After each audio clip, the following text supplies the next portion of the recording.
প্রিয় চাকরি প্রত্যাশী ভাই ও বোনেরা, আশা করি আপনারা সকলে ভালো আছেন। আমিও ভালো আছি। চিফ জুডিশিয়াল ম্যাজিস্ট্রেট কার্যালয়, যেটা আদালত, যেটা আপনারা সংক্ষেপে চিনেন যে চিফ জুডিশিয়াল ম্যাজিস্ট্রেট আদালত পঞ্চগড়ের কিন্তু আপনার বিভিন্ন পদের কিন্তু পরীক্ষা হতে যাচ্ছে। আপনারা সকলেই জানেন 20/12/2024 দুপুর 2:30 পঞ্চগড় স্কুল অ্যান্ড কলেজে কিন্তু পরীক্ষা অনুষ্ঠিত হবে। এটা কিন্তু এই রানিং বছরে নিয়োগ বিজ্ঞপ্তি প্রকাশ করেছে এবং খুব রানিং বছরে পরীক্ষা হচ্ছে। অনেকটাই মানে সরকারি চাকরির কিন্তু পরীক্ষার অগ্রগতি বেড়েছে। আজকে আমি আলোচনা করব আপনাদের এর মধ্যে একটি পদ রয়েছে প্রেস সার্ভার পদ। এই পদের জন্য একটি সংক্ষিপ্ত সাজেশন রয়েছে, সেটা কীভাবে পাবেন, কতটুকু কমন উপযোগী হবে এবং সাজেশনটা আমার কাছ থেকে কীভাবে নেবেন এবং এখানে পরীক্ষার জন্য যে দিক নির্দেশনা রয়েছে, পরীক্ষার দিক নির্দেশনা সহ সকল বিষয় নিয়ে কিন্তু আলোচনা করব আজকের এই ভিডিওতে। তাই ভিডিওটা শুরু থেকে শেষ পর্যন্ত দেখবেন। আর যারা এখন অ্যাডমিট কার্ড পান নাই, কীভাবে অ্যাডমিট কার্ড পাবেন, সেই সকল বিষয় নিয়ে কিন্তু আজকের এই ভিডিওতে কথা বলবো। এখানে কিন্তু আপনারা দেখতে পাচ্ছেন যে প্রেস সার্ভার, এখানে কিন্তু 5টি শূন্যপদ রয়েছে, এখানে আপনারা আবেদন করছেন।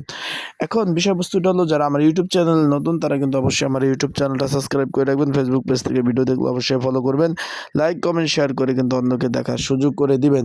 আপনারা সকলে অবগত আছেন যে এই যে চিফ জুডিশিয়াল ম্যাজিস্ট্রেট আদালত পঞ্চগড়, এখানে প্রেস সার্ভার পদে যে পরীক্ষাটা, এটা হলো আপনার 20/12/2024। এখানে কিন্তু আপনার পরীক্ষা হলো 2:30 অনুষ্ঠিত হবে। এটা কিন্তু লিখিত পরীক্ষা অনুষ্ঠিত হবে। এখানে আপনাদের যাদের এই পদের জন্য সাজেশন প্রয়োজন আছে, সংক্ষিপ্ত সাজেশন, স্ক্রিনের উপর যে হোয়াটসঅ্যাপ নাম্বার রয়েছে এই নাম্বারে আমার সাথে যোগাযোগ করতে পারেন। এছাড়া ডিসক্রিপশন বক্সেও কিন্তু একটি নাম্বার দেওয়া আছে, এই নাম্বারে আমার সাথে আপনারা যোগাযোগ করে আপনারা কিন্তু এই যে কমন উপযোগী স্পেশাল সাজেশনটা আপনারা কিন্তু সংগ্রহ করে নিতে পারবেন আমার কাছ থেকে। তাই যাদের প্রয়োজন, নাম্বার এই যে স্ক্রিনের উপর নাম্বার, ডিসক্রিপশন বক্সেও নাম্বার রয়েছে, এই নাম্বারে যোগাযোগ করুন। এখন যে বিষয়টা কথা বলবো যে চিফ জুডিশিয়াল ম্যাজিস্ট্রেট কার্যালয়ের দিক নির্দেশনার মধ্যে এখানে বলেছে পরীক্ষার কেন্দ্রে প্রবেশের সময় কিন্তু প্রবেশপত্রটির সাথে নিয়ে যেতে হবে। এটা কিন্তু বলছে পরীক্ষা শুরুর 15 মিনিট আগে আসন গ্রহণ করতে হবে। এখানে নির্দিষ্ট কলম সাথে নিয়ে যেতে হবে, কিন্তু সব কিছু বলে দিয়েছে। এখানে কিন্তু আরও বলছে আবেদন প্রার্থীদের স্বাক্ষরের সাথে সব স্বাক্ষর মিলিয়ে দেখবে ঠিক আছে কিনা। তারপর উত্তরপত্র পৃষ্ঠা নির্দিষ্ট স্থান ছাড়া অন্য পৃষ্ঠা কোথাও নিজের নাম, রোল বা অন্যান্য কিছু লিখলে সেটা পরীক্ষা বাতিল বলে গণ্য হবে।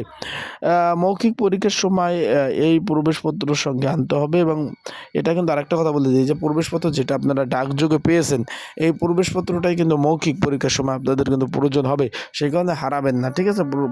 প্রবেশপত্রটা কিন্তু সাথে রাখবেন যে যেন না হারিয়ে যায়। যে চিফ জুডিশিয়াল ম্যাজিস্ট্রেট কার্যালয়ের কিন্তু আপনার যে অ্যাডমিট কার্ডটা, যেটা প্রবেশপত্র, এটা কিন্তু আপনার ডাকযোগের মাধ্যমে পূরণ করা হয়েছে। তাই আপনারা যারা এখনো সাজেশন মানে অ্যাডমিট কার্ড পান না, আপনারা ডাকযোগে যেয়ে কিন্তু আলোচনা করতে পারেন এই ডাক অফিসে, সেখানে অবশ্যই এসেছে, সেখান থেকে সংগ্রহ করে নেন।